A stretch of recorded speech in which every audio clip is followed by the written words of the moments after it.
नवमी तिथि नवरात्रि का आखिरी दिन होता है और इस दिन मां भगवती के नवे स्वरूप मां सिद्धिदात्री की विधि विधान से पूजा की जाती है।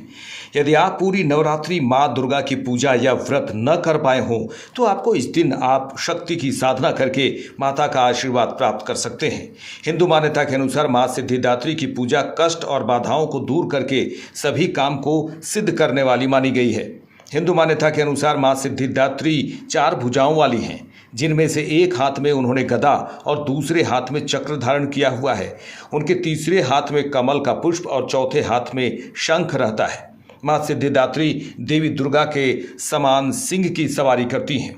शारदीय नवरात्रि की नौवीं तिथि पर मां सिद्धिदात्री की साधना आराधना करने के लिए साधक को सूर्योदय से पहले उठकर स्नान ध्यान करना चाहिए। इसके बाद मां सिद्धिदात्री की साधना और व्रत का संकल्प लेना चाहिए। फिर पूजा घर में मां सिद्धिदात्री का चित्र या मूर्ति रखकर उस पर पवित्र जल छिड़कना चाहिए।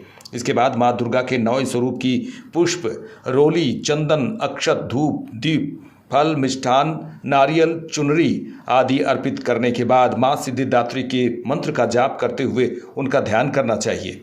नवरात्रि की नवमी के दिन दुर्गा सप्तशती का पाठ और 9 कन्याओं का पूजन भी अत्यंत ही शुभ और मंगलदायक माना गया है। मां सिद्धिदात्री की पूजा करने के बाद शुभ मुहूर्त में विधि विधान से हवन करना चाहिए और पौराणिक मान्यता के अनुसार मां सिद्धिदात्री का प्राकट्य देवी देवताओं के तेज से तब हुआ था जब देवता गण महिषासुर के अत्याचारों से परेशान होकर भगवान शिव और भगवान विष्णु के पास पहुंचे थे। इसके बाद देवताओं के तेज से मां सिद्धिदात्री प्रकट हुई। मान्यता यह भी है कि भगवान शिव ने मां सिद्धिदात्री की कठिन साधना करके 8 सिद्धियां प्राप्त की थीं, जिसके बाद उनका आधा शरीर देवी का हो गया था और उन्हें अर्धनारीश्वर के रूप में पूजा गया। हिंदू मान्यता के अनुसार किसी भी देवी देवता की पूजा में भोग का बहुत ज़्यादा महत्व है।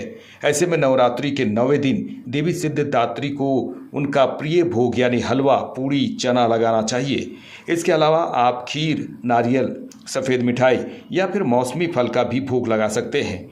हिंदू मान्यता के अनुसार नवरात्रि के 9वें दिन माता सिद्धिदात्री की पूजा करने पर साधक को 9 दिनी नवरात्रि की पूजा का पुण्य फल प्राप्त होता है।